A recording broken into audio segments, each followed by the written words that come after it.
Bulletin में आपका स्वागत है। मैं हूं अश्विनी आपके साथ। चलिए शुरू करते हैं खबरों का सिलसिला। उससे पहले एक नजर आज के मुख्य समाचारों का सिलसिला शुरू करते हुए देखते हैं समाचार विस्तार से। पहले समाचार स्थानीय। बीदर तालुका के कदवाड़ा गांव के राजकुमार भूसा को भारतीय ईसाई कल्याण संघ जिला युवा इकाई का उपाध्यक्ष नियुक्त किया गया है। एसोसिएशन के प्रदेश अध्यक्ष संजय जागीरदार के निर्देश पर जिला युवा इकाई अध्यक्ष प्रदीप कुमार ताजलपुर ने यह आदेश जारी किया है। कदवाड़ा गांव के चर्च में संजय जागीरदार और प्रदीप कुमार ताजलापुर ने राजकुमार भूसा को नियुक्ति पत्र वितरित किया। एसोसिएशन की जिला महिला इकाई की अध्यक्ष Rani Dilip, Solomon DK, Devdas Chidre, Stephen, Emmanuel आदि उपस्थित रहे। रोकते हैं समाचारों का सिलसिला, लेते हैं छोटा सा ब्रेक। हिंदुस्तान के हर कोने में हम हैं मौजूद। 24 घंटे हालात पर गहरी नजर, खबरों से जुड़े चुपते सवालात और आपको दिखाता है धार्मिक, सामाजिक, राजनीतिक, लोकल और इंटरनेशनल न्यूज की सबसे बेहतर कवरेज जो आपको रखती है हर पल बाखबर। देश और दुनिया भर की खबर के लिए देखते रहें KP news 24/7। Noor education trust Bidar की ओर से चलाए जाने वाला Noor MEd and BEd college Bidar, recognised by NCTE Delhi and affiliated to Bidar University, Bidar. Admission are open for the academic year 2024-25. विशेषज्ञ और सक्षम शिक्षकों द्वारा शिक्षा प्राप्त करने के लिए नूर एमएड एंड बीएड कॉलेज में दाखिला लें और शांत वातावरण में शिक्षा प्राप्त करें। बीदर शहर में बेहतर शिक्षा का एकमात्र केंद्र Noor MEd and BEd college, Shahpur gate, Bidar. Phone numbers 9945283920, 8482221297। Break के बाद स्वागत है आपका। देखते हैं समाचार। कर्नाटक के गृह मंत्री जी परमेश्वर ने गुरुवार को कहा कि मंत्रिमंडल में फेरबदल के साथ साथ प्रदेश कांग्रेस अध्यक्ष को बदलने की भी चर्चा चल रही है और इन मामलों पर फैसला पार्टी नेतृत्व को करना है। कर्नाटक प्रदेश कांग्रेस कमेटी केपीसीसी के अध्यक्ष के रूप में 4 साल पूरे हो चुके हैं। उप मुख्यमंत्री डीके शिव कुमार फिलहाल पद विस्तार। परमेश्वर ने एक सवाल के जवाब में कहा कि प्रदेश कांग्रेस अध्यक्ष शिव कुमार दिल्ली गए हैं। मुझे पता चला है कि मुख्यमंत्री सिद्धरामैया भी आज जा रहे हैं। कल कांग्रेस कार्य समिति की बैठक है, वे उसके लिए जा रहे हैं। बैठक के बाद मुझे नहीं पता कि वे कैबिनेट फेरबदल के बारे में आलाकमान से चर्चा करेंगे या नहीं।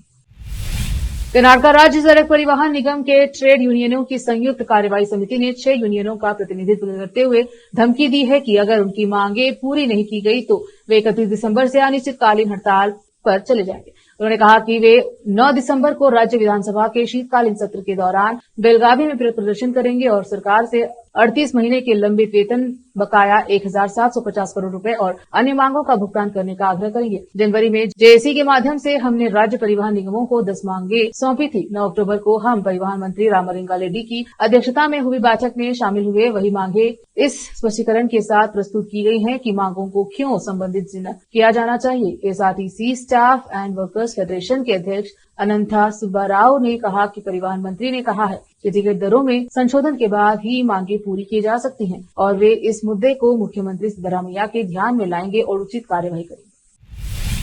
उप मुख्यमंत्री डीके शिव कुमार, जो जल संसाधन मंत्री भी हैं, ने नई दिल्ली में केंद्रीय वन मंत्री भूपेंद्र यादव से मुलाकात की और उनसे कर्नाटक को कलसा बंडोरी परियोजना के क्रियान्वयन के लिए वन एवं वन्यजीव मंत्रालय की अनुमति दिलाने में तत्काल हस्तक्षेप करने की मांग की। श्री कुमार ने यादव को एक ज्ञापन भी सौंपा जिसमें उन्हें परियोजना के संबंध में कर्नाटक द्वारा पूरी की गई सभी आधिकारिक और कानूनी औपचारिकताओं के बारे में जानकारी दी गई। राष्ट्रीय वन्यजीव बोर्ड की स्थायी समिति की 80वीं बैठक में अक्टूबर 2024 में पश्चिमी घाट में कलसा परियोजना के लिए 10.88 हेक्टेयर वन भूमि का उपयोग करने के कर्नाटक के प्रस्ताव को स्थगित कर दिया गया था। ज्ञापन के अनुसार बोर्ड ने कर्नाटक को बैठक में उठाए गए कानूनी मुद्दों को संबोधित करते हुए एक लिखित प्रतिनिधित्व प्रस्तुत करने का निर्देश दिया था। राष्ट्रीय वन्यजीव बोर्ड ने महादायी जल विवाद न्यायाधिकरण के फैसले से संबंधित गोवा, कर्नाटक और महाराष्ट्र के बीच कानूनी विवाद का हवाला देते हुए कर्नाटक के प्रस्ताव को खारिज कर दिया था, जो सर्वोच्च न्यायालय में लंबित था।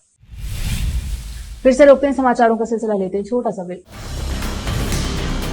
हिंदुस्तान के हर कोने में हम हैं मौजूद। 24 घंटे हालात पर गहरी नजर,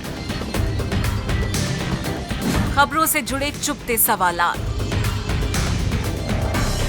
और आपको दिखाता है धार्मिक, सामाजिक, राजनीतिक,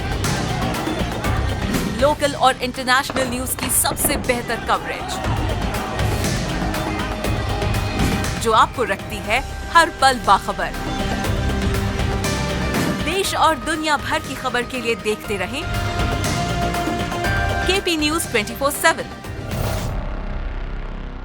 नूर एजुकेशन ट्रस्ट बीदर की ओर से चलाए जाने वाला Noor MEd and BEd college Bidar recognised by NCTE Delhi and affiliated to Bidar University, Bidar, admission are open for the academic year 2024-25.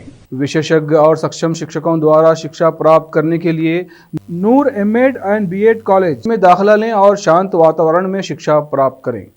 Bidar शहर में बेहतर शिक्षा का एकमात्र केंद्र Noor MEd and BEd college, Shahpur gate, Bidar.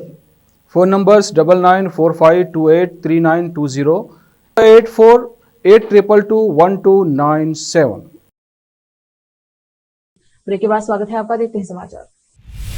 मुसलमानों के मताधिकार को वापस लेने का आह्वान करने के एक दिन बाद विश्व ओकलिंगरा महासंघ मठ के चंद्रशेखर नाथ स्वामी ने अपनी टिप्पणी पर खेद व्यक्त किया है। प्रेस को दिए गए बयान में संत ने कहा है कि मुसलमान भी भारतीय हैं और उन्हें वोट देने का अधिकार है। उन्होंने कहा, मैं खेद व्यक्त करता हूं और लोगों से आग्रह करता हूं कि वे इस मुद्दे को यही खत्म कर दे। मंगलवार को बेंगलुरु के फ्रीडम पार्क में कर्नाटका वक्फ बोर्ड द्वारा किसानों और अन्य को जारी किए गए नोटिस के विरोध में आयोजित एक सार्वजनिक सम्मेलन में संत ने यह विवादास्पद बयान दिया था। उनके बयान की कई तरफ से आलोचना हुई थी। इसके अलावा संत ने कहा कि वो किसानों को उस जमीन से बेदखल करने से सहमत नहीं है जिस पर वे सदियों से खेती करते आ रहे हैं।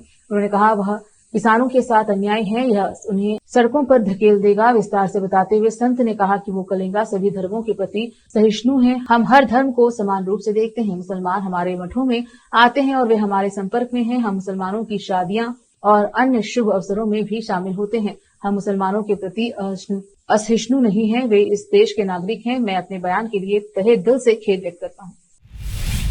कलबुर्गी जेल की मुख्य अधीक्षक अनिता ने गुरुवार को कहा कि एक अज्ञात व्यक्ति ने एक पुलिस निरीक्षक के माध्यम से एक ऑडियो संदेश भेजा है जिसमें दावा किया गया है कि वे उनकी कार को उड़ा देंगे। हालांकि पुलिस ने कहा है कि उन्हें इस संबंध में कोई शिकायत नहीं मिली है। संवाददाताओं से बातचीत में अनिता ने कहा, किसी ने पुलिस इंस्पेक्टर को एक ऑडियो संदेश भेजा जिसमें कहा गया है कि वे मेरी कार उड़ा देंगे। मुझे व्यक्तिगत रूप से अब तक ऐसा कोई संदेश नहीं मिला है, इसलिए मैं कोई पुलिस शिकायत दर्ज नहीं करूंगी। कथित धमकी के बाद अनिता ने कहा कि अब वह अधिक सतर्क रहेगी। पिछले महीने जब अनिता ने जेल की मुख्य अधीक्षक का कार्यभार संभाला था तब कलबुर्गी केंद्रीय कारागार में 3 कैदियों को विशेष सुविधाएं दिए जाने की तस्वीरें और वीडियो क्लिप्स सोशल मीडिया पर वायरल होने के बाद छापे मारे गए थे और तलाशी तेज कर दी गई थी। छापेमारी के बाद कैदियों के पास से मोबाइल फोन, गुटखा, सिगरेट और बीड़ी की पैकेट जब्त की गई।